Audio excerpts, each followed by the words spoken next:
नमस्कार। आप सभी का आज के सत्संग में स्वागत है। सत्संग एक अवसर है जब हम अध्यात्म के विषयों पर या जीवन से संबंधित विषयों पर बात करते हैं, और यदि किसी का कोई प्रश्न है तो वो अनम्यूट करके अपनी बात कह सकते हैं या फिर लिख करके संदेश दे सकते हैं। कुछ प्रश्न आए थे, वहीं से शुरुआत करते हैं। आज पहली बार आत्मबोध चैनल का बुद्धलेश शाह और कबीर जी की वाणी पर दिया हुआ सत्संग सुनने का अवसर प्राप्त हुआ। इस चर्चा को सुनते हुए प्रश्न आ रहा है कि इस उपस्थिति की जो बात हो रही है उसको अनुभव कौन करेगा, और वो सदैव उपस्थित तत्व पर दृष्टि या ध्यान कैसे जाए और किसका जाए। पिछले सत्संग पे ये बात आई थी कि उपस्थिति क्या है, उपस्थित होना यानी क्या। क्या उपस्थिति मेरे लाए आ सकती है या मेरे हटाए वो जा सकती है या मेरे बनाए वो बनी रह सकती है। तो हम ये देखते हैं कि ऐसा तो है नहीं। तो आप वही प्रश्न पूछते हैं कि इस उपस्थिति की जो बात हो रही है उसको अनुभव कौन करेगा। अगर उपस्थिति को अनुभव करने वाला कोई आ गया तो उपस्थिति से वो ज्यादा बड़ी बात हो गई, उससे एक अलग बात हो गई, उससे एक शक्तिशाली बात हो गई, पृथक हो गया उससे वो। तो फिर वो उपस्थिति पूर्ण नहीं हुई, उसमें एक विभाजन हो गया। तो वो बात ही फिर बेमानी हो जाती है। ऐसा नहीं कि इसको मान लेना है कि उपस्थिति में उपस्थित होने वाला कोई नहीं, पर इस बात को जांचना है, इसको सत्यापित करना है, इसको देखना है। जैसे एक वैज्ञानिक कोई प्रयोग करता है, तो शोध कर रहा है, तो वो पहले से कोई पूर्वाग्रह लेके नहीं चलता कि ऐसा होना ही चाहिए, बल्कि वो जो है, जैसा है उसको वैसा ही देखता है। तो जब हम आत्मान्वेषण करते हैं तो हम उपस्थिति दिखती है, फिर उस उपस्थिति में ये देखा जाए कि क्या उपस्थित होने वाला कोई है वहां पे। तो वहां पे पाया जाता है कि ऐसा कोई अलग संस्था नहीं है जो उपस्थिति का अवलोकन कर रही है, जो उपस्थिति को देख रही है। उस संदर्भ में उपस्थित होने वाला कोई नहीं, और वह सदैव उपस्थिति तत्व पर दृष्टि या ध्यान कैसे जाए। उस पे अगर हम ध्यान ले जा रहे हैं या कोई और है जो उस पे ध्यान दे जा रहा है, कोई और अलग संस्था है, इकाई है, केंद्र है जो उस पे ध्यान ले जा सकता है, तो फिर वो उपस्थिति पूर्ण नहीं है। वहां पर भेद हो गया कि मैं उपस्थिति में कभी रह सकता हूँ, कभी नहीं रह सकता हूँ। ये जो चॉइस है, ये जो चुनाव है, ये चुनाव नहीं है वहां पर। आप स्वयं देखिए, जो बादल है वो छट गए, तारे पहले से ही थे। कई बार ऐसा होता है ना कि रात का समय है और बहुत सारा बादल छाए हुए हैं क्योंकि मौसम खराब है, तो वो मौसम छट गया तो तारे वहां पहले से ही थे। तारे अनुपस्थित नहीं हुए थे और ना ही तारे उपस्थित हो जाते हैं। तारे सदैव थे। उसी तरीके से वो जो उपस्थिति है वो बिना किसी मकसद के, बिना किसी देखने वाले के वो मौजूद है। ऐसा नहीं है कि जब हम देखते हैं या जब बादल छट जाते हैं तभी वो होती है, अन्यथा वो नहीं होती है। वो तो है। हम कई बार अपने आप को उससे अलग करके उसमें जाने का प्रयास करते हैं, तो फिर वहां पे उलझन पैदा हो जाती है, झंझट पैदा हो जाएगा, एक दूरी पैदा हो जाएगी, एक स्थान पैदा हो जाएगा, एक आकाश पैदा हो जाएगा, और एक अंतराल यानी समय पैदा हो जाएगा। तो ये वो आकाश से मुक्त जीवन क्या है, या वो जीवन क्या है जहाँ पे आकाश का कोई भूमिका नहीं, उस धरातल की कोई भूमिका नहीं है जहाँ पे ये विचार है कि मुझे उपस्थित होना है, या मैं उपस्थित हुआ था, या मैं उपस्थित हो सकता हूँ। इस तरह की जो विश्लेषण है, विचार है, व्याख्याएं हैं, समझ है, उसका विसर्जन है। तो वहां पे जो है, जो पहले से ही उपलब्ध है, वो उपस्थिति है। और किसका वहां पे ध्यान जाए, तो किसका और कौन, ये सारे तो बात ही बेमानी सी दिखती है। एक प्रश्न और है कि समय, नियम, सिद्धांत और धारणा में क्या फर्क है। तो नियम को, शायद ये तीनों शब्द आपने एक साथ करके पूछे हैं, तो उस संदर्भ में नियम का अर्थ होता है जो, जहां पर क्या का व्याख्या होती है कि ऐसे क्या करने से क्या होगा, वो नियम है। जैसे कि अच्छाई करोगे तो अच्छाई मिलेगी, ये एक तरीके से हम कह सकते हैं नियम है। इस तरह के बहुत सारे नियम बनाए हैं, कायदे, कानून, नियम। और सिद्धांत का अर्थ है जो क्यों का उत्तर देता है कि ऐसा क्यों है। जैसे हमने देखा कि किसी वस्तु को ऊपर से छोड़ेंगे तो वो नीचे की तरफ आती है, तो गुरुत्वाकर्षण का सिद्धांत वहां पैदा हुआ।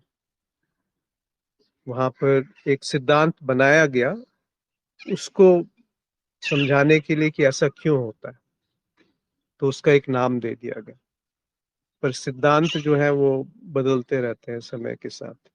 जैसे यहाँ पे जो गुरुत्वाकर्षण का सिद्धांत है वो थोड़ा भिन्न है। जब हम चंद्रमा पे पहुंच जाते हैं, वहां पे उसका 1/6 है, जो यहाँ पर गुरुत्वाकर्षण है उसका 1/6 वहां पर है। इस तरीके से बहुत सारे सिद्धांत बनते हैं और वो बदलते रहते हैं, या वो समय स्थान पे निर्धारित या आधारित होते हैं। और धारणा का अर्थ होता है जहां पर जांचा नहीं गया, परखा नहीं गया, बस मान लिया कि ऐसा ही है, यही बात सच है, यही बात सत्य है। तो धारणा को आप देखिए ना, बचपन में ही हम बहुत सारी धारणाएं पाल लेते हैं कि इस रंग का व्यक्ति, इस जाति का व्यक्ति, इस धर्म का व्यक्ति, इस देश का व्यक्ति, इस लिंग का व्यक्ति अच्छा है या बुरा है, सही है या गलत है, ये पाप है, ये पुण्य है, ये ईश्वर है, ये ईश्वर नहीं है, ये सत्य है या असत्य है। इस तरह की बहुत सारी धारणाएं बहुत छोटे बचपन से, जब बिल्कुल कोमल होती है बुद्धि, तब से हमारे अंदर थोप दी जाती हैं। और परेशानी की बात यह है कि उस समय बुद्धि उसको जांच नहीं सकती, परख नहीं सकती, तो उसको वो सच मान लिया जाता है। और वो इतनी गहरी में बैठ जाती है कि बाद में भी उन पे प्रश्न नहीं उठाया जाता। आप देखिए, हमने अपने सबने एक लाइफ सेंटेंस बोलते हैं हम, एक अपना एक धारणा बना के रखी है जीवन की कि मैं भला इंसान हूँ, भलाई करने से ही शुभ है, किसी को किसी के बारे में बुरा नहीं सोचना है, पाप से बचना है। या अपने बारे में हम एक धारणा बना लेते हैं कि मैं, मेरी बुद्धि बहुत कमजोर है, या मैं बहुत सक्षम हूँ इस चीज में। इस तरह की बहुत सारी धारणाएं जो हमारे लिए एक लाइफ सेंटेंस बन जाता है। जैसे एक जज है, वो किसी को सजा सुनाता है कि ये तुम्हारे 14 साल की सजा है, दंड देता है। वैसे ही हम अपने आप को दंड देते हैं एक धारणा बना करके, उसको कभी जांचा नहीं, परखा नहीं, देखा नहीं। तो सिद्धांत थोड़े से उससे सूक्ष्म है, जहाँ पर थोड़ी शोध हो रहा है, थोड़े प्रयोग हुए हैं। और किसी चीज को जो दिख रहा है उसको समझने के लिए क्यों ऐसा हो रहा है, वहां पे सिद्धांत की उपयोगिता है। और नियम यानी यहाँ क्या है और क्या करने से क्या होगा, तो वो नियम है। जब हम पूरा अपने विषय पर आते हैं, ये प्रश्न हमारे से कैसे संबंधित है, जहाँ पर हम खुद का अन्वेषण कर रहे हैं, अवलोकन कर रहे हैं कि मैं क्या है, मैं कौन हूँ। जब तक उसको नहीं जांचा गया, तो ये सारे कायदे, नियम, सिद्धांत और धारणाएं बेकार है। क्योंकि हम किसी ना किसी धारणा को पकड़ लेंगे, किसी ना किसी नियम को सत्य मान लेंगे, या किसी सिद्धांत को हम निरपेक्ष मान लेंगे। मतलब जिसके विपरीत कुछ नहीं है, तो वो सब हमें एक गड्ढे में गिराने जैसी बात है। एक और प्रश्न है, भगवत गीता का एक श्लोक भी उन्होंने लिखा है कि अव्यक्तः अयम अचिंत्य अयम अविकार्य अव्यक्तय अयम अचिंत्य अयम अविकार्य अयम उच्यते तस्मात् एवं विदित्वा एनम न अनुशोचितम अहिच्य। तो ये कृष्ण अर्जुन को समझा रहे हैं कि ये जो आत्मा है वो अव्यक्त है, मतलब ये जो पंच कोश है ये व्यक्त है। पृथ्वी, जल, अग्नि, वायु, आकाश जो व्यक्त है, जिनको देखा जा सकता है, अनुभव किया जा सकता है, पर जो आत्मा है वो अव्यक्त है। वैसे उन्होंने आत्मा शब्द का उपयोग यहाँ नहीं किया, पर जो सत्य है वो अव्यक्त है, ऐसे समझ लीजिए। वो अचिंत्य है, वो उसके बारे में सोचा नहीं जा सकता, वो अविकार्य है, उसमें कोई विकार नहीं है, कोई बदलाव नहीं है। उसको ऐसा कहा गया, किसको? जो सत्य है, जो होश है, जो अज्ञेय है, जो आत्मा है, जो निरपेक्ष है, एब्सोल्यूट जो है। तस्मात् एवं विदित्वा, ऐसा जान करके तुम एनम न अनुशोचितम अहिर्षि, किसी के लिए शोक करने की आवश्यकता नहीं। वो अर्जुन जो है वो द्वंद में थे, दुविधा में थे कि जो मेरे सगे संबंधी हैं उनको मैं कैसे मारूं। तो उस संदर्भ में कृष्ण उनको समझा रहे हैं कि तुम जिसको मार रहे हो वो तो एक शरीर है, पर जो अव्यक्त है, जो अचिंत्य है, जो अविकार्य है, उसको कैसे मारोगे? उसको मारने का कोई तरीका ही नहीं है। जो अभी बात करी कि जो उपस्थिति है उसको कैसे आप लाओगे, जो अचिंत्य है, जो अविकार है, जो अव्यक्त है, जिसकी अभिव्यक्ति में सब कुछ व्यक्त है, जिसके होने से सारी चिंतन प्रकट हो रहा है, जिसके होने से बदलाव है, उसके बारे में आप क्या, क्यों और कैसे आप उसको मार सकते हो, उसका वध कर सकते हो? तो उस तरफ उन्होंने इशारा किया। तो इस पे उन्होंने प्रश्न पूछा है कि इस आत्मा को अव्यक्त, अचिंत्य और अविकारी कहा गया, फिर भी मन विकार से भरा हुआ होता है। आत्मा और मन के द्वैत भाव को कैसे समझा जाए? जैसे ही हम मन कहते हैं तो वहां द्वैत आ ही गया, जैसे ही हम आत्मा कहते हैं वहां द्वैत आ गया, क्योंकि मन से ही हम आत्मा की परिकल्पना कर रहे हैं। एक धारणा है कि आत्मा क्या होती है, क्योंकि कृष्ण ने कहा है कि वो अचिंत्य है तो वो अचिंत्य होनी चाहिए, अव्यक्त है तो वो अव्यक्त होनी चाहिए, अविकार्य है तो अविकार्य होनी चाहिए। तो ये जो मन है वो एक धारणा बना के बैठ जाता है कि क्या है साक्षी, क्या है ईश्वर, क्या है आत्मा, क्या है देव, क्या है मेरा होना। उसकी एक धारणा बन जाती है। क्या है उपस्थिति, क्या है वर्तमान, क्या है समय, क्या है आकाश, इन सब की एक धारणा हम बना लेते हैं। फिर हम पूछते हैं कि आत्मा और मन के द्वैत भाव को कैसे समझें। तो जो हम कहते हैं कि आत्मा है वो द्वैत में है। आत्मा कभी ये नहीं कहती कि मैं आत्मा हूँ। आत्मा को ये कहने के लिए, समझने के लिए, जानने के लिए, देखने के लिए अपने आप को अपने आप से अलग करना पड़ेगा। और जैसे ही वो अपने आप से अपने आप को अलग करेगी तो उसका नाम है मन, उसका नाम है चित्त, उसका नाम है मैं, उसका नाम है मेरा होना मात्र, उसका नाम है अज्ञे, कुछ भी कह लीजिए, शून्य। वो सारे जो नाम है वो एक धारणा से ज्यादा कुछ नहीं है, क्योंकि हमारी बुद्धि इसमें बहुत कुशल है, कुशाग्र है और बहुत तेज हो गई है कि एक प्रश्न उठा और उसका उत्तर मिल गया तो बुद्धि शांत हो जाती है कि हाँ मैं बच गई, मेरा होना सिद्ध हो गया। पर उसको जांचा नहीं कि किसका होना सिद्ध हुआ, कौन है जो उपस्थिति को जान रहा है। उसको भी तो जांचें, उसको भी तो थोड़ा परखें, बिना किसी धारणा के, बिना किसी मान्यता के, बिना किसी पूर्वाग्रह के। उस तरफ ध्यान नहीं जाता। तो जो ये प्रश्न है उसमें ही उत्तर है कि जो द्वैत भाव है वो मन के कारण उत्पन्न होता है, या मन की किसी धारणा के कारण उत्पन्न होता है, जिसपे वो प्रश्न नहीं उठाता कि ये बात सत्य है कि असत्य है। इसीलिए कबीर साहब कहते हैं, बहुत सुंदर तरीके से उन्होंने कहा, साचा शब्द कबीर का, हृदय देखो विचार, चित्त दे समझे मोही नहीं, कहत भैल जुग चार। बहुत सुंदर व्याख्या करी है, वही जो आज प्रश्न है उनके संदर्भ में। कबीर साहब कह रहे हैं कि साचा शब्द कबीर का, कोई शब्द सच नहीं हो सकता, और खुद की तारीफ करना कि मेरा कहा गया शब्द सही है, सत्य है, सच है, ये तो अहंकार की घोषणा है। पर इसके आगे वो जो कहते हैं उसमें इसको तोड़ दिया उन्होंने। हृदय देखो विचार, बुद्धि से नहीं, सोच विचार से नहीं, जो हृदय से देखता है वो ये देखता है कि जो कबीर ने कहा वो सत्य है। वो खुद को भी एक तृतीय पुरुष की तरह संबोधित कर रहे हैं।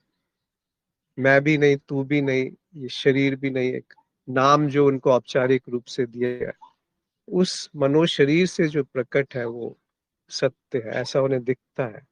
और वो हृदय से दिखता है, वो बुद्धि से नहीं दिखता, सोच विचार से नहीं दिखता, उनके होने से नहीं दिखता, पर वो हृदय से दिखता है। तो जब हृदय से दिखता है और विचार की कोई भूमिका नहीं है, तो जो रहा वो सत्य है, वो साचा है। नहीं तो जो ज्यादातर लोग बोलते हैं वो सच है हमारे लिए, जो वैज्ञानिक बोलते हैं वो सच है, जो मीडिया बोलता है वो सत्य है,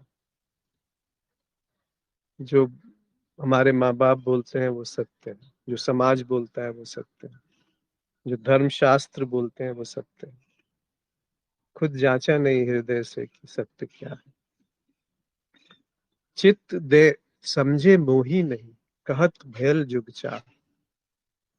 चित्त को दे करके, यानी अपने पूरी समझ को, पूरी बुद्धि को समर्पित करके, उसको निष्कासित करके, उसको विसर्जित करके कभी इस बात को समझा नहीं, जबकि कहते कहते 4 युग बीत गए।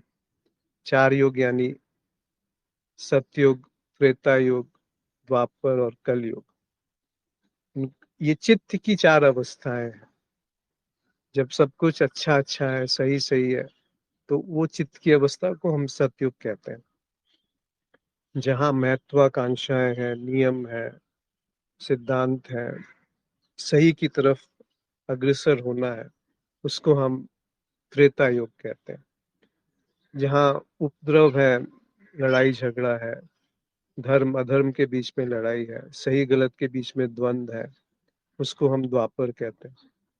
और जो कलयुग है वो ऐसा है जहाँ पे सही को गलत सिद्ध कर दिया गया और गलत को सही सिद्ध कर दिया गया, जहाँ पे बेहोशी है, जहाँ पे धर्म के नाम पे लूट मार, जहाँ पर सच का कुछ अता पता नहीं है। तो ये चारों चित्त की अवस्थाएं हमारी हर घंटे में बदल सकती हैं, हर दिन बदलती हैं, हर समय बदलती रहती है। कभी सतयुग आ जाता है तो कभी कलयुग आ जाता है, कभी द्वापर आ जाता है, कभी त्रेता युग आ जाता है। तो ये अलग अलग बाहर की बात नहीं कह रहे हैं कबीर साहब, वो हमारी अवस्था की वर्णन कर रहे हैं। और इसी अवस्था को आप चित्त की जो 4 अवस्था है उससे भी एक तरीके से बड़े मैक्रो लेवल पे, बड़े लेवल पे समझ सकते हैं कि जो तुरीय है, अगर कहने के लिए हम तुरीय को एक अवस्था कहें, तो तुरीय अवस्था जो है वो सतयुग की अवस्था है, जहाँ पे हम समझते हैं कि होश जो है वो हर एक चीज का समाधान है, और वो अंतिम बात है। मैं साक्षी हूँ, ये बात अंतिम है, ये सतयुग की बात है। फिर जहाँ पर सुषुप्ति है वो एक तरीके से त्रेता युग है, जहाँ पर हम महत्वाकांक्षाओं पे प्रश्न नहीं उठा रहे। वो जो सूक्ष्म इच्छाएं हैं उनको हम सही मानते हैं कि किसी का भलाई करने में मेरा धर्म है, किसी की रक्षा करना, भलाई करना। सुरक्षा करना अपनी और दूसरों की, उस पे हम प्रश्न चिन्ह नहीं उठाते, तो वो सुषुप्ति की अवस्था है। उस सूक्ष्म होने पर प्रश्न नहीं उठाया कि मेरा होना यानी क्या, या इस इच्छा का, महत्वाकांक्षा का होना यानी क्या। फिर जो स्वप्न है उसमें सारे उपद्रव है, कोई तालमेल नहीं है। जो बात है उसको हमने धर्म कह दिया और एक को हमने अधर्म कह दिया, और आपस में दोनों के द्वंद्व चल रहा है स्वप्न में। या हम उसमें सकारात्मक रूप से खुश है, प्रसन्न है, तो वो द्वापर होगा, जो स्वप्न की अवस्था है। और जागृत अवस्था हमारी अधिकतर कलयुग की अवस्था है, जहाँ पे हम भाग दौड़ में लगे हैं सुबह से शाम तक, सारी भोग की वस्तुएं इकट्ठा कर रहे हैं, सारे गलत चीजों को हम सही मान करके उनके पीछे भाग रहे हैं और सही चीजों को नकार रहे हैं। तो वो जागृत असल में सोना है। इसीलिए तो कबीर ने भी कहा और कृष्ण ने भी कहा कि जो संत के लिए, जो संसारी के लिए दिन है, वो संत के लिए रात है, और जो संसारी की रात है, वो संत के लिए दिन है। तो इस तरीके से आप देखें, या जिसके लिए जगत जागता है उसके लिए संत सो जाता है, और जिसके लिए संत जागता है उसके लिए जगत सो जाता है। कहने का अर्थ है कि ये चारों अवस्थाएं या चारों युग, कहते कहते कबीर साहब की जुबान थक गई, उनका उनका समय निकल गया, पर वो उस तरफ इशारा नहीं कर पाए जो समय अतीत है। उनको कितना प्रताड़ित किया गया। उनके समय जो सिकंदर थे, जो बादशाह थे, उन्होंने उनको भेजा संदेश कि तुम मिलने आओ मुझसे, तो कबीर ने इनकार कर दिया, तो वो खुद मिलने आए। या उन्होंने उनको दबाव में डाल करके कि मैं तुम्हारी माँ को उठा के ले जाऊंगा, फिर कबीर पहुंचे मिलने उनसे दरबार में। उन्होंने कहा बादशाह ने कि सलाम करो मुझे, तो बोलते हैं मैं तो एक ही को सलाम करता हूँ। उस समय उनका वो गला धड़ से अलग कर सकते थे, पर वो निडरता, वो अभयता, वो निर्दोषिता कबीर में कहाँ से आई। वो बात है जो समयातीत है, जो देशातीत है, जो कालातीत है, जिसकी तरफ वो इशारा कर रहे हैं कि जो मन से, बुद्धि से, चित्त से नहीं जाना जा सकता। जब तक चित्त दिया नहीं, समर्पित नहीं किया, तब तक वहां पैठ नहीं है, वहां पे ठहराव नहीं है, वहां पे स्थिरता नहीं। तो साचा शब्द कबीर का तभी हो सकता है जब उस स्थिति में इन चारों चित्त की अवस्थाओं को देखा गया, और इन चारों अवस्थाओं को जानते बूझते विसर्जित होने दिया गया। चारों युगों को चित्त में बनते बिगड़ते देखा, हर क्षण, हर पल, हर घंटे, हर मिनट, और उसको देखा, और देखने के साथ उसके साथ कुछ छेड़छाड़ नहीं करी। मन जो है वो बिना छेड़छाड़ के नहीं रह सकता। यही औषधि है उसके निषेध की, उसकी समाप्ति की, कि छेड़छाड़ बंद कर दी जाए, तो मन समाप्त हो गया, विचारों की कोई फिर उपयोगिता नहीं रही। कि जो अभी है उसको बदलना नहीं है, तो फिर विचार क्या करेगा, मन क्या करेगा, बुद्धि क्या करेगी। आंतरिक रूप से, बाहरी रूप से हो सकता है कुछ व्यवहारिकता में आवश्यकता हो बदलने की, कि बारिश हो रही है तो घर के अंदर चलेगी, उस तरह बात नहीं करें। जो आंतरिक जगत है, मानसिक जगत है, जो साइकोलॉजिकल स्पेस है, उस जगह पे आपको अगर कुछ बदलाव नहीं करना है, ना किसी की निंदा है, मतलब ये अभी जो स्थिति है ये ठीक नहीं है, और ना किसी का समर्थन है कि ये बात जो है बनी रहनी चाहिए। जब ये दोनों चीजें हट गई तो मन समाप्त हो गया, और जो अभी रह गया वो है उपस्थिति, वो है सत्य, साचा, वो है कबीर का शब्द। कि साचा शब्द कबीर का, हृदय देखो विचार, हृदय से उसको देखा गया, मन से नहीं, बुद्धि से नहीं, चित्त से नहीं, स्मृति से नहीं, तर्क से नहीं, अनुभव से नहीं, हृदय से देखा। चित्त दे समझे मोही नाही। चित्त से मैं समझ में नहीं आता, वो बात समझ में नहीं आती, वो कबीर की बात समझ में नहीं आती। कहत भैल जुग चार। और ये जो 4 युग है, 4 अवस्थाएं हैं, इनका आमूल रूप से जैसे ये है वैसा उनको देखा गया, तब वो साचा, वो सच वहाँ उपस्थित है, उपलब्ध है, प्रकट है। जी।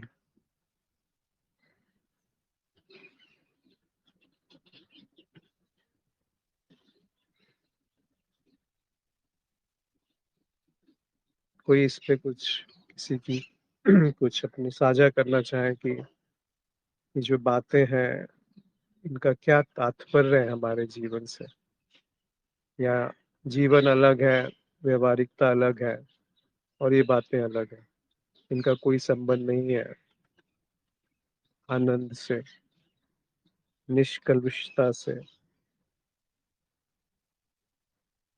उससे जिससे जिसमें कोई मलिनता नहीं है, निर्मलता से।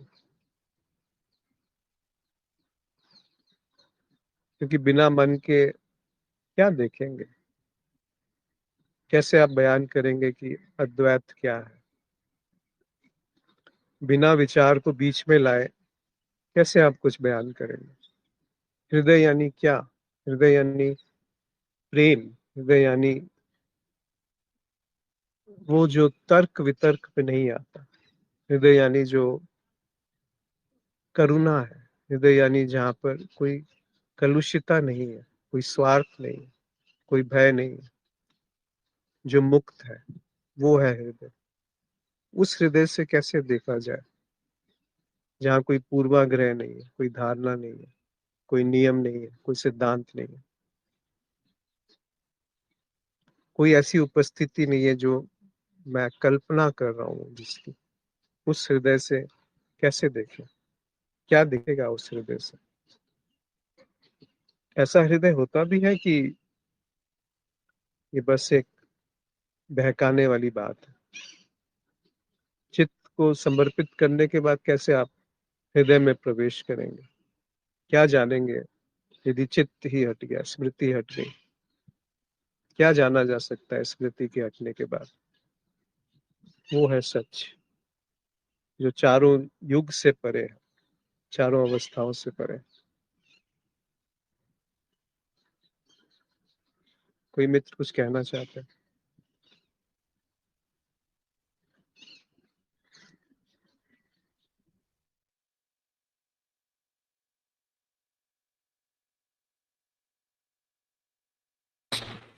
आश्विन जी प्रणाम। जी नमस्कार।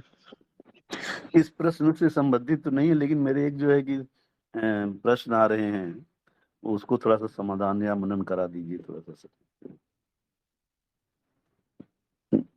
जी। ये नाद नाद और नाद रचनाओं में थोड़ा सा उलझ गया हूँ मैं। नाद जो है मैं तरंग को समझता हूँ, वेव्स को समझता हूँ, plus one minus one zero. तो ये नाद रचनाएं हैं। कहीं नाद को ब्रह्म कहा गया है, कहीं नाद को ध्वनि कहा गया है, और जो कई नाद मिलकर जो है रचनाएं बनती हैं, उन रचनाओं का संगठन होता है, निर्माण होता है। ये थोड़ा सा इस पर जो है थोड़ा सा मनन दीजिए आसिन सर।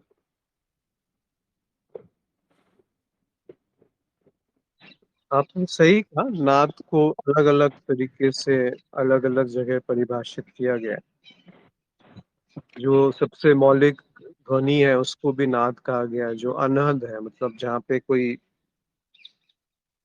दो नहीं है, किसी के बजाने से वो नहीं बज रही है, तो उसको नाद कहा गया है। दूसरा नाद है जो मौलिक परिवर्तन है, उसको नाद कहा गया है। सबसे मौलिक परिवर्तन जो है, जैसे आपने उदाहरण दिया कि सारा का सारा जो डाटा है, आंकड़ा है कंप्यूटर में, वो बाइनरी में स्टोर्ड होता है, 0 और 1। दो दो ही अंक है, 0 और 1। इसमें सारा का सारा आंकड़ा जो व्यक्त किया जा सकता है वो स्टोर किया जा सकता है। तो वो जो मौलिक परिवर्तन है 0 और 1 में, वो उसको नाद कहा गया। फिर एक मॉडल, एक प्रतिरूप बना लिया गया कि नाद जो है सबसे मौलिक परिवर्तन है और उस परिवर्तन में आपस में जुड़ाव होता रहता है और रचनाएं बनती हैं। ठीक है, ये सब बातें बुद्धि की समझ के लिए उचित है, पर हमारा अन्वेषण थोड़ा सा अलग रहता है कि इन सब मॉडल्स को मॉडल की तरह देखना चाहिए, सत्य की तरह नहीं, हृदय की तरह नहीं, उस तरफ नहीं जो चित्त की जो रचना है वो नाद से हुई है। अगर बुद्धि को समझना है तो कहा जाता है ऐसे, पर वो अर्ध सत्य है, पूर्ण सत्य नहीं है। पूर्ण सत्य है जहां पर जो देख रहा है और जो दिख रहा है, इन दोनों में कोई भेद नहीं है, तो वहां नाद समाप्त हो गया। मतलब नाद जो मौलिक परिवर्तन के रूप में हम जानते हैं वो समाप्त हो गया। तो क्या रहा? अगर दृष्टा और दृश्य के बीच में कोई दूरी नहीं है या दृश्य ही दृष्टा है, जब ये बोध हुआ तो वहां क्या बचा? वहां कौन सा नाद है? वहां कौन सा होश है? वहां पे क्या रह गया? उस तरफ दृष्टि ले जाए तो उचित है, अन्यथा ये सारे मॉडल आपको अलग अलग जगह पे अलग अलग तरीके से मिलेंगे जो बुद्धि को शांत करते हैं, बौद्धिक आपके जो प्रश्न है उनका उत्तर दे देंगे। पर उसके बाद एक प्रश्न उठेगा जो अभी किसी ने पूछा कि वो कौन है जो उस उत्तर को ग्रहण कर रहा है? क्या वो नाद है या वो नाद नहीं है? फिर आप रुक जाएंगे, थोड़ा ठहरना पड़ेगा वहां पे कि वो जो दृष्टा जिसे हमने समझा है वो दृश्य से कैसे भिन्न है। फिर आप रुक जाएंगे, वहां ठहराव हो जाएगा। तो अध्यात्म का अर्थ है कि उस ठहराव में, उस अनुपस्थिति में जहां मैं नहीं है, टिकना, उस जगह पे, उस जगह को अवसर देना कि वो पसरे, वो उसका फैलाव हो पाए। वो वैसे ही फैल रही है, हम बीच में आके अपनी टांग अड़ा देते हैं। जैसे कोई साइकिल चल रही है, हम उसके पहिए के बीच में अगर डंडा डाल दें तो वो नहीं, पहिया नहीं घूम पाएगा। वैसे ही कुछ हम करते हैं जब बुद्धि से किसी प्रश्न का उत्तर हम सही मानने बैठ जाते हैं। कौन है जो बुद्धि से प्रश्न को या प्रश्न के उत्तर को ग्रहण कर रहा है? उस तरफ दृष्टि नहीं जाती। तो अगर आप एक सापेक्षिक रूप में समझना चाहते हैं तो बहुत साहित्य मिल जाएगा जहां पर इन प्रश्नों का उत्तर आपको मिल जाए। पर कबीर ने कहा ना कि हद अनहद दोनों तजे ताको नाम, वही साधु है जो इन दोनों को तज देता है, छोड़ देता है। हद या अनहद, नाद या मौन, मौन या शून्य या सतगुण, इसीलिए उसको गुणातीत कहा गया, इसीलिए उसे कालातीत कहा गया, इसीलिए उसे देशातीत कहा गया। अब आप खुद देखिए वो क्या है जो समय से परे है, कैसे बयान करेंगे? कोई भी बयान आप लेके आएंगे वो समय में आएगा। वो क्या है जो दूरी से परे है? जैसे ही आप कोई भी उत्तर आएगा इसका, वो दूरी में आएगा। क्या है वो जो मुझ से परे है? तो कोई भी उत्तर आएगा वो मुझ से आएगा। मेरी स्मृति, मेरा चित्त, मेरा अहंकार, मेरे विचार, या मेरे ना भी हो, किसी ना किसी विचार के रूप में आएगा, किसी न किसी समय के रूप में आएगा। तो जो दृष्टा और दृश्य के बीच में दूरी है वो समय है। जो दृष्टा और दृश्य के बीच में दूरी है वो स्थान है, और दृष्टा और दृश्य के बीच में जो अंतराल है वो समय है। इस समझ से अगर आप देखेंगे तो अलग एक बात वहां प्रकट होगी। क्या है उस समय वहां पर, उस पे थोड़ा ध्यान ले जाए तो उचित है। बाकी ये जो प्रश्न है इसके बारे में मुझे और ज्यादा जानकारी नहीं है जी। धन्यवाद आशीष जी, बहुत बहुत धन्यवाद।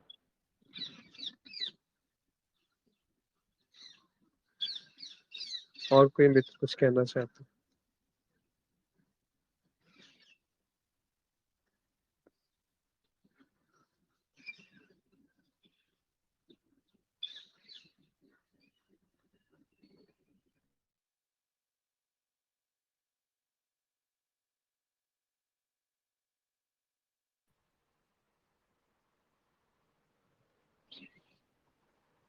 भी साहब चित्त के विसर्जन की बात कहते हैं।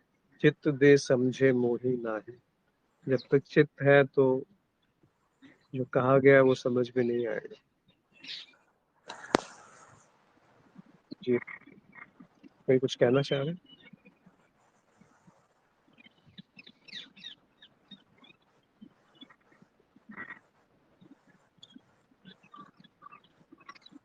तुलसा जी, आप कुछ कहना चाहते हैं?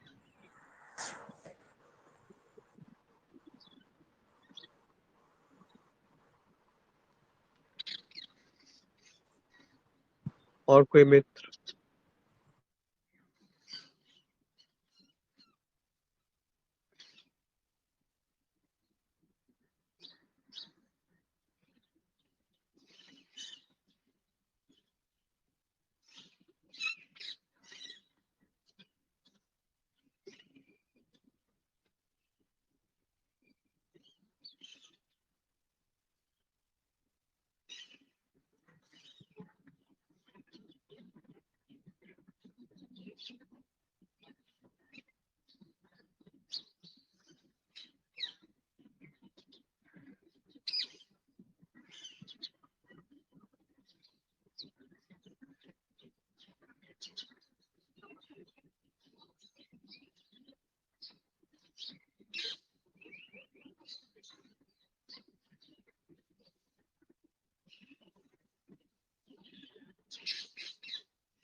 यहाँ हल्का सा अभी हवा है, सूरज बस उगा है।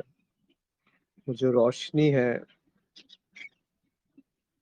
उससे सारा जगत प्रकाशित हो रहा है। धीरे धीरे वो पौ फट रही है। इस होने में, इस दृश्य में दृष्टा कहाँ है? वो कौन सा केंद्र है जहाँ पे दृष्टा बन रहा है? वो सारा चित्त, वो विचार, वो धारणाएं, वो सिद्धांत, वो नियम, वो युग, वो अवस्थाएं हटा दी जाए तो जो है वो हृदय, वो सत्य है। फिर ये प्रकृति वैसी नहीं दिखेगी जहाँ हमें इसको, इसका उपभोग करना है, इसका शोषण करना है, एक्सप्लॉइट करना है। फिर हम किसी का भी एक्सप्लॉइट नहीं कर सकते। कैसे करेंगे? कोई विधि नहीं है। हमारा कोई अनहित करेगा तो भी बैर नहीं प्रकट होगा। क्यों प्रकट होगा? कोई विधि नहीं है। क्यों? क्योंकि वो जो केंद्र निर्मित हुआ मेरा, वो समय में निर्मित हुआ, वो स्थान में निर्मित हुआ, देश में निर्मित हुआ, काल में निर्मित हुआ। अभी जो घट रहा है उसमें कोई देश काल नहीं है। मानसिक देश, मानसिक काल। ये किसी विचार का उत्पाद नहीं है जो ये चिड़िया बोल रही है। ये किसी का विचार नहीं है। जो सूरज का रोशनी चारों तरफ फैल रही है, ये विचार से नहीं फैल रही। कोई फैलाने वाला नहीं बैठा है जो इसको फैला रहा है। इस पूरे अस्तित्व में कर्ता कहाँ है? करने वाला, देखने वाला, सोचने वाला, होने वाला, समझने वाला कहाँ है?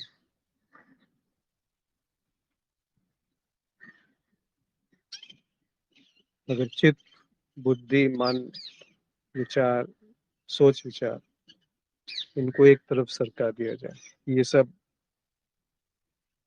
द्वैत में प्रकट होते हैं। जब मैं अपने आप को एक अलग केंद्र के रूप में मान लेता हूँ तब इनका जन्म लेता है।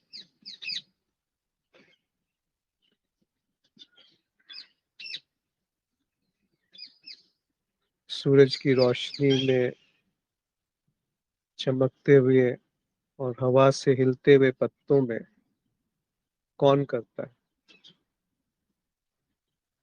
कौन इनको देख रहा है? अभी कौन देख रहा है?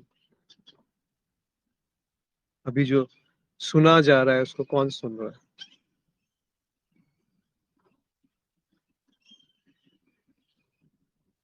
अभी जो कहा जा रहा है उसको कौन कह रहा है?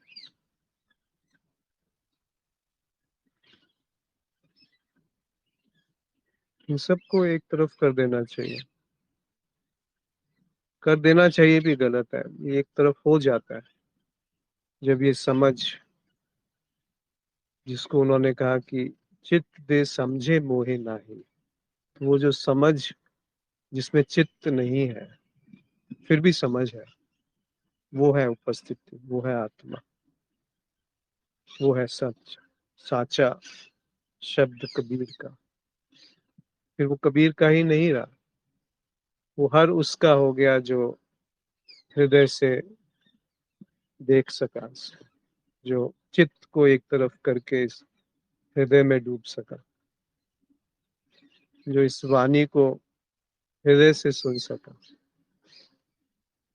हर उसका वो। पर उसका में वो उसका कुछ नहीं रहा कि मैंने सुना। कहते समय ऐसा कोई नहीं रहा जिसने कहा कि मैंने कहा। कहते समय इस वाणी की ध्वनि को भी सुना गया, जैसे आप सुन रहे हैं वैसे ये ध्वनि सुनी गई और विसर्जित हो गई। कहीं से उत्पन्न हुई थी, कहीं विसर्जित हो गई, थोड़ी देर के लिए वो टिकी। पर ये जो देर है, टिकने की जो देरी है या जो ये समय है, ये झूठ है। ये धरातल ही झूठ है जिस पे विचार बन रहे हैं। वो धरातल ही झूठ है जिसपे मन कहता है कि मैं देख रहा हूँ, मैं देख सकता हूँ, मैंने देखा था, मैं बदल रहा हूँ, मैं बदल सकता हूँ। ये सारी समझ ही वो समझ नहीं है जिसको कबीर साहब कहते हैं कि साचा शब्द कबीर का। वो कह भी रहे हैं और नहीं भी कह रहे हैं, क्योंकि कोई भी शब्द साचा नहीं होता, सच नहीं हो सकता।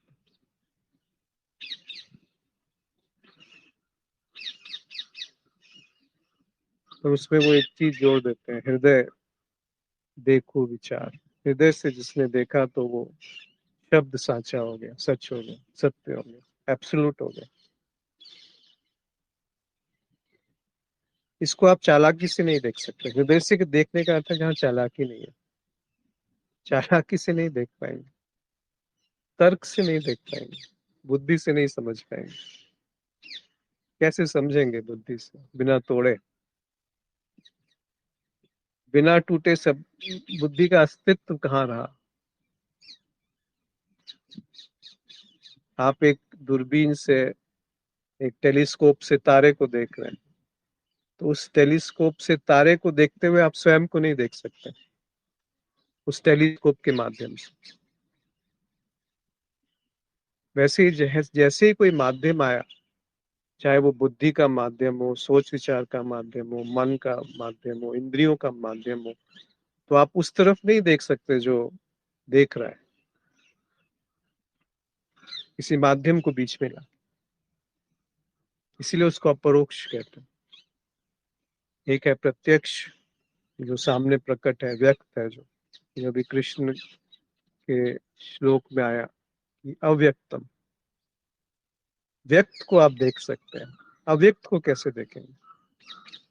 अचिंतयम, जिसके बारे में सोचा जा सकता है उसको आप सोच सकते हैं, पर जो सोच रहा है उसके बारे में कैसे सोचेंगे? अविकार है, जो बदलता है वो जाना जाता है, पर जो बदलाव नहीं है उसको कैसे जानेंगे?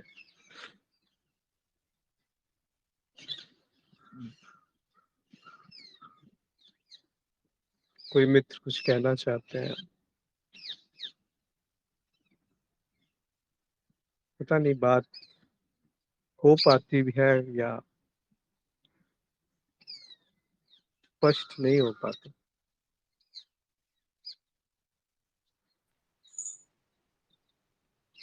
चार प्रणव युग दूसरे। जी नमस्कार।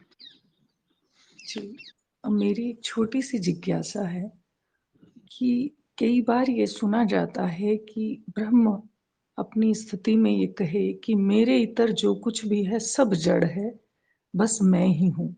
और दूसरी जगह ये कहा जाता है कि यहाँ जो कुछ भी है सब कुछ चेतन है, कण कण में वही विद्यमान है। इस जड़ शब्द में और जड़ ना हो के सब कुछ चेतन होने में, ये चीज मैं दो जगह में कई बार उलझ जाती हूँ। कृपया इसे स्पष्ट करें। आपके प्रश्न में ही समाधान है। दोनों बातें सत्य है, या तो सब कुछ ब्रह्म है या सब कुछ चैतन्य है, चैतन्य है। जड़ और चेतन में कोई भेद नहीं है। जब हम कहते हैं कि सब ब्रह्म है तो उसमें मैं ब्रह्म हूं ये कहना उचित नहीं है। अहम ब्रह्मस्मि में अहम शब्द को मैं की तरह ना देखा जाए तो उचित है, जी, क्योंकि मैं के वहां विलय पर के बाद ही ये शब्द आ सकता है। जब मैं का हाँ मेरे का विलय हो जाएगा ये शब्द आएगा भी तभी, तब नहीं आ सकता जी उससे पहले। जी। तो जिस जिस माध्यम का उपयोग करके हम कहते हैं कि अहम ब्रह्मस्मि जो है वो ब्रह्म है, या अहम ब्रह्मस्मि छोड़ दीजिए, जो है वो ब्रह्म है, ये किस माध्यम से कहा गया? उस ब्रह्म में जो अविभाज्य है, जो अखंड है, वहां एक भेद करके ये कहा गया। उसी तरीके से ये भेद बन गया कि ये जीवित है, ये मृत है, ये जड़ है, ये चेतन है। वो जो जड़ है वो कह रहा है कि कुछ है जो चेतन है। चेतन अपने आप नहीं कहता कि मैं चेतन हूँ, और जड़ अपने आप नहीं कहता कि मैं जड़ हूँ। तो इन दोनों की जो ग्रंथि है उसको कहा गया कि वो जीव है, यानी भ्रम है, जो आपस में जुड़ करके एक आभास पैदा कर रहा है कि कुछ और है जो जड़ है या जो चेतन है। तो या तो सब कुछ जड़ है या सब कुछ चेतन है, या सब कुछ ब्रह्म है या कुछ भी ऐसा नहीं है जो ब्रह्म है। मतलब दोनों वाक्य सत्य है। अब ये बात जो है ये फिर से बुद्धि में नहीं समा पाएगी। इसको हृदय में जांचिए कि ये जो विभाजन जहाँ प्रकट हुआ ब्रह्म का, और सब कुछ ब्रह्म है, इसको कहने में, इसको समझने में, इसको देखने में एक विभाजन उत्पन्न हो गया। तो वो क्या है जहाँ ये विभाजन भी समाप्त हो जाता है? तो वो ब्रह्म है, फिर वो चैतन्य है। और अगर आप दूसरे शब्दों में कहा जाए तो वही जड़ है, क्योंकि वो समझ में आ गया, वो बुद्धि में समा गया, उसको अभिव्यक्त कर दिया गया। तभी कृष्ण कहते हैं ना कि अव्यक्तम, वो व्यक्त नहीं किया जा सकता, पर हम तो कह दिए उसको कि वो ब्रह्म है, तो व्यक्त हो गया। या हम जब ये कहते हैं कि वो व्यक्त नहीं किया जा सकता, ये भी व्यक्त हो गया। तो वो थोड़ी सी बारीक बात है, पर कठिन नहीं है, जटिल नहीं है। तो इसीलिए कहा गया कि कण कण में भगवान है, कण कण में चैतन्य है, क्योंकि जड़ और चेतन में कोई भेद नहीं है। अगर उस अखंडता की तरफ दृष्टि है जहाँ पे देखना और देखने वाला जुदा नहीं, अलग अलग नहीं, तब ये प्रश्न गिर जाएगा कि सब कुछ भ्रम है या कुछ जड़ है और कुछ चेतन है। ये शब्द, ये प्रश्न ही निरर्थक सा हो जाता है। सारे प्रश्न निरर्थक हो जाते हैं, यही प्रश्न नहीं। आप पाएंगे कि इस जगह पे आके सारे प्रश्न हो जाते हैं, जी समाप्त हो जाते हैं। और किसी तरीके से आपको इसका उत्तर देंगे तो वो घुमाने वाली बात होगी। हर बात वहीं पे जाके रुक जाती है। आप लोगों को लगता होगा कि ये हर बात को घुमा के वहीं पहुंचा देते हैं, पर क्या करें? अगर जो देखा जा रहा है उसको साझा करना है तो वैसे ही साझा करना होगा जैसा दिख रहा है। और जैसा वो दिख रहा है तो उस सबकी समाप्ति, उस सबका जो अंत है वो यहीं पे दिखता है, जो मौलिक है। अगर उसको छूट गए, वहां पे चूक गए, तो फिर वो बुद्धि विलास हो जाती है। फिर वो बुद्धि, अनुभव, समझ, वाद विवाद, तर्क वितर्क, इसमें चित्त, चित्त का सुधार, चित्त का विसर्जन, होश को बनाना, होश को बनाए रखना, इन सब चीजों में चला जाता है। जबकि इस समझ का प्रकट होना और होश का प्रकट होना, ये एक साथ घटते हैं, युगपत घटना है, साइमल्टेनियसली एक साथ घटते हैं। समय नहीं है वहां पे, स्थान भी नहीं है, वो धरातल नहीं है जिस धरातल पे ये शब्द प्रकट हुआ, इसीलिए वो साचा है जहां वो धरातल समाप्त हो गई। तो जो रह गया वो ब्रह्म ही है। अब उसको जो संत थे उन्होंने अपनी मौज में गा दिया, अहम ब्रह्मस्मि। हम उसका अनुवाद करते हैं या करने का प्रयास करते हैं, हम उसका अर्थ निकालते हैं, हम उसको बुद्धि से समझना चाहते हैं। वो मस्ती में गाया हुआ गीत है, वो एक मौज में अभिव्यक्त किया हुआ वाक्य है, उसको हम बुद्धि से नहीं जान पाएंगे, उसको उसके लिए हृदय का प्रकट होना आवश्यक है, उसके लिए चित्त का विसर्जन होना आवश्यक है। जैसे ही चित्त विसर्जित हुआ तो ये प्रश्न चित्त के साथ विसर्जित हो जाएगा और जो रह जाएगा वो ब्रह्म है। तो आप उसे चैतन्य बोल लीजिए एक तरफ, या एक तरफ जड़ बोल लीजिए। चैतन्य इसलिए कि बस वही तो है, और जड़ इसलिए कि वो समझ रहा है कि वो ही तो है। क्या बात स्पष्ट हो पाई? जी, मुझे बस जड़ शब्द मैं नहीं पकड़ पाती, मुझे हर जगह ब्रह्म ही दिखाई देता है या ब्रह्म ही नजर आता है पूरी ब्रह्मांड में। तो तो फिर जड़ वो शब्द मुझे ऐसा लगता है कि उसमें कुछ भी नहीं है, प्राणी नहीं है, जबकि कण कण में ऊर्जा है। और तो जी, मुझे बस ये है कि सब तो कुछ इसी को चैतन्य है, पकड़ मुझे लो, वही बात समझ में आती है। जी इसी को पकड़ लो ना, यही तो हृदय है।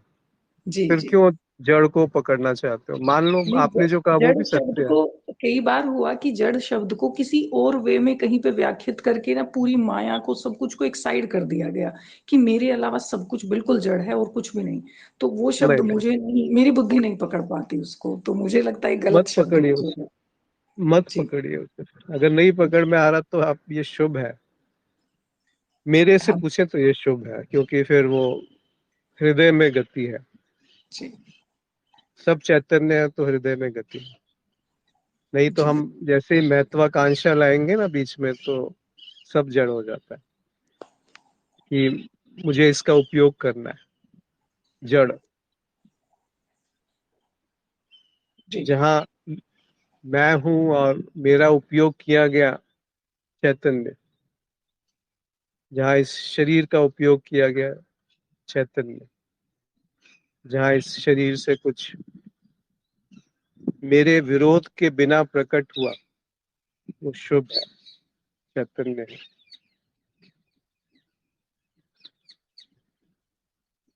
तो शुभ है, यही शुभ है।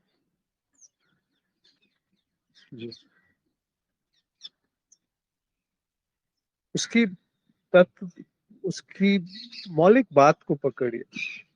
जब इस तरह के वक्तव्य दिए जाते हैं कि सब कुछ चैतन्य है या जो है ब्रह्म है, तो उस आशय को की तरफ जाइए जिस तरफ इशारा है वो वक्तव्य का, उसके शाब्दिक अर्थ पे मत जाइए। जी,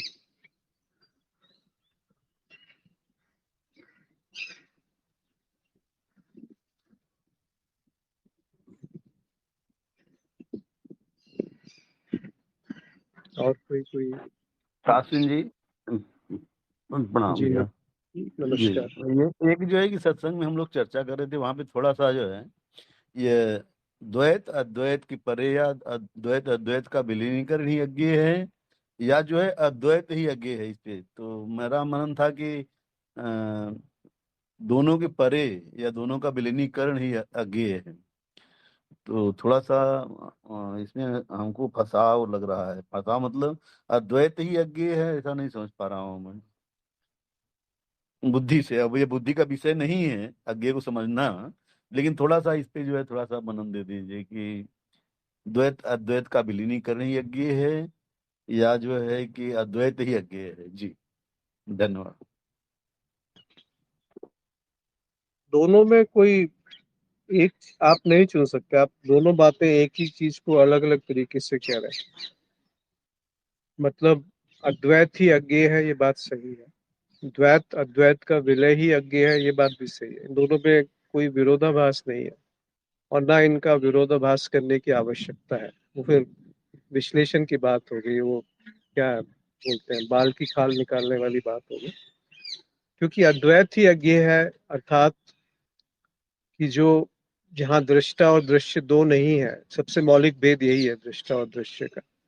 तो जब ये दो नहीं है, इनको देखा गया तो वो अद्वैत है, और इनको देखते समय वो क्या है अद्वैत, उसको जाना नहीं जा सकता जो ज्ञात और अज्ञात नहीं है, तो वो अज्ञेय है। तो बात एक साथ समाप्त हो गई। और उस अज्ञेयता की स्थिति में द्वैत और अद्वैत की कोई भी परिभाषा वैध नहीं रहती। इसलिए द्वैत और अद्वैत का विसर्जन ही अज्ञेय है, वैसे भी आप कह सकते हैं। तो इसमें विरोधाभास कहाँ है?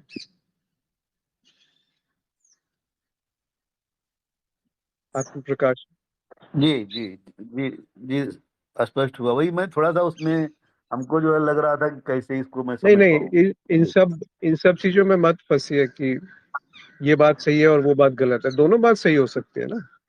जी, दोनों नहीं में चर्चा एक चल ही रही थी, चीज उसी को, में जो निकला था। जी एक जी चीज को आप पानी कह रहे हैं और उसी को आप वाटर कह रहे हैं, तो दोनों बात सही है। दोनों ही सांकेतिक है, उसमें वाद विवाद की आवश्यकता थोड़ी है कि वो जी जल है या पानी है या वाटर है। एक ही चीज है। मूल अगर पकड़ में आ गया तो फिर वो द्वंद पैदा नहीं होता, या क्या बोलते हैं, दुविधा पैदा नहीं होती। जी बात स्पष्ट जी हुई जी आत्मप्रकाश जी जी जी जी, धन्यवाद धन्यवाद। जी? नमस्कार। और किसी मित्र को कुछ कहना है?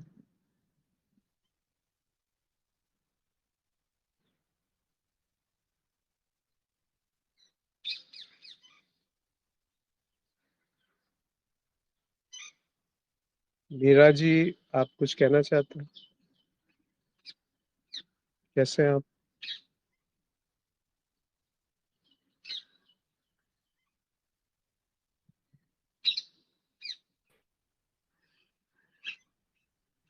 जी नमस्ते। जी नमस्ते। जी अभी जो प्रश्न किया था अद्वैत और द्वैत के ऊपर, तो जैसे हम जानते ही है कि सब कुछ तो एक ही है, जहाँ द्वैत है वहां भी अद्वैत ही है। और ये भी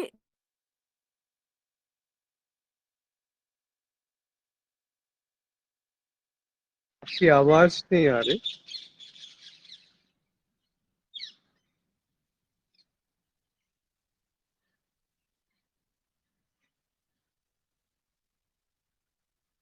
आप म्यूट करके या अनम्यूट करके दोबारा कीजिए, आपकी आवाज आ नहीं रही है।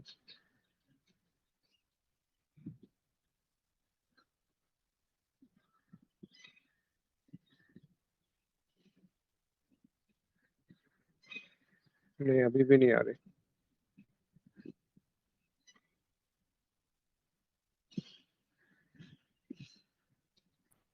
हाँ अभी आ रही है आवाज।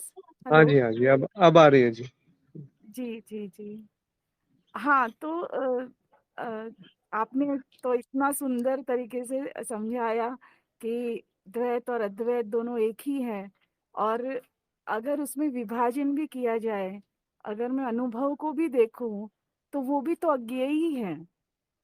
ठीक है। और अनुभव को देखते ही समझ में आता है कि वो भी अद्वैत ही है।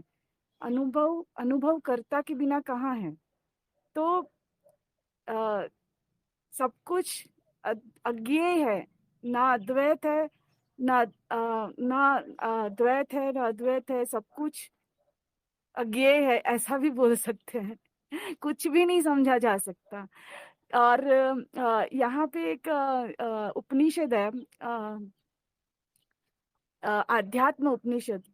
उसकी शुरुआत ही यहीं से होती है कि जिसने वो समझ लिया, समझो उसने कुछ समझा नहीं, और जो कहता है कि मैंने नहीं समझा, सच में उसी ने समझा है। तो ये भी एक पैराडॉक्स है। यहाँ पे हमेशा विरुद्ध चीजें मिलती हैं हमें, पर हाँ, ये कह सकते हैं कि सब कुछ ही अज्ञेय है। ना हम अपने शरीर को समझ सकते हैं, न जान सकते हैं, ना अ, मन को समझ सकते हैं, न चित्त को। सब कुछ अज्ञेय है जी। धन्यवाद, धन्यवाद, बहुत सुंदर।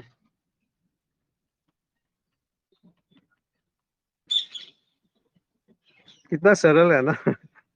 ऐसा लगता है जैसे कुछ कहने को है नहीं। कितनी बार वही बात दोहराई जाएगी और हर बार वही निष्कर्ष निकल के आता है। हर शास्त्र, हर उपनिषद, हर काव्य, हर गीत, वो जहां से वो जो होश से प्रकट हुआ है, जो मेरे अभाव से प्रकट हुआ है, वो यही गीत होता है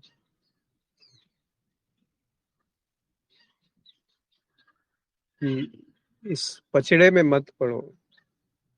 द्वैत है, अद्वैत है, ये सब चित्त की अवस्थाएं हैं, चित्त की के भटकाव है कि ये निष्कर्ष आ जाए कि अद्वैत ही है। ये भी तो चित्त की एक दशा है।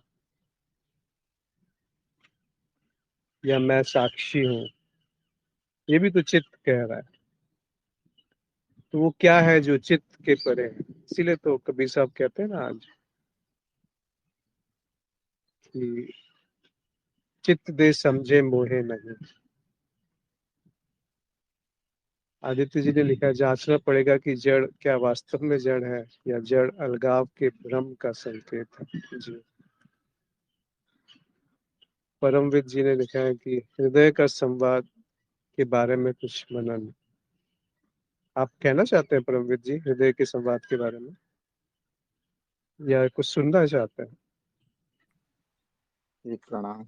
मैं सुनना चाहता हूँ। आप कुछ कहिए ना, सुनने में तो मुझे जो समझ में आया मैंने तो कह दिया। आप क्या कहना चाहते हैं इस बारे में? आप हृदय का संवाद यानी क्या? चित्त का विसर्जन और फिर हृदय का संवाद, उसका अर्थ क्या है? आप थोड़ा अपने विचार इसमें रखिए। जी, जैसे उस तत्व के बारे में जो भी अभी व्याख्या हो रहा है, आपसे जो झर रहा है, मुझ में जो उतर रहा है, हृदय का संवाद, मैं इसी को समझ रहा हूँ। इससे परे क्या और कुछ है?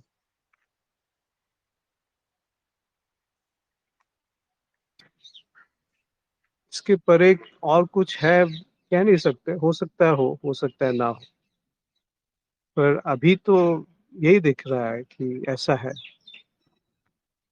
और यहीं पे वो बात समाप्त भी हो जाती है। ऐसा नहीं है कि वो आगे कंटिन्यू करेगी, निरंतर बनी रहेगी। देखा गया और चिपका नहीं, सुना गया और संयोजित नहीं किया, उसको संयोजन नहीं किया, उसको इकट्ठा नहीं किया, संग्रहित नहीं किया, संचय नहीं किया, तो बात है जो वो सत्य है जो इन चारों युगों में नहीं समाता, जो इन चारों अवस्थाओं में नहीं समाता, जो अज्ञेय की किसी परिभाषा में नहीं समाता, जो अद्वैत की किसी अभिव्यक्ति में नहीं समाता। क्योंकि अद्वैत की क्या अभिव्यक्ति होगी बिना द्वैत को प्रकट किए? और द्वैत की प्रकट करके अब अद्वैत की अभिव्यक्ति करना तो नासमझी की बात है।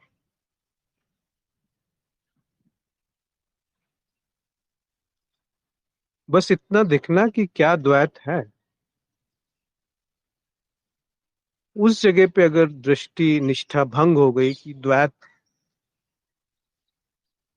नहीं है या द्वैत पर से निष्ठा भंग हुई तो सहज ही अद्वैत पर निष्ठा बन जाती है। हम अद्वैत पर निष्ठा नहीं बना सकते, कुछ भी करके नहीं बना सकते। कहते हैं ना ईशावास्य उपनिषद में कि अद्वैत की जो वासना है वो ईश्वर की कृपा से जन्मती है। एक काव्यात्मक रूप से इसको कहा गया।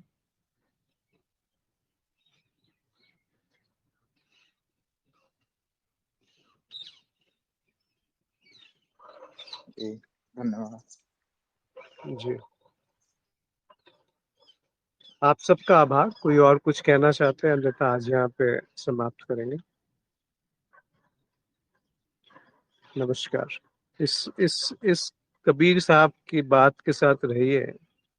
साचा शब्द कबीर का, हृदय देखो विचार, चित्त दे समझे मोही नहीं, कहत भयल जुग चार।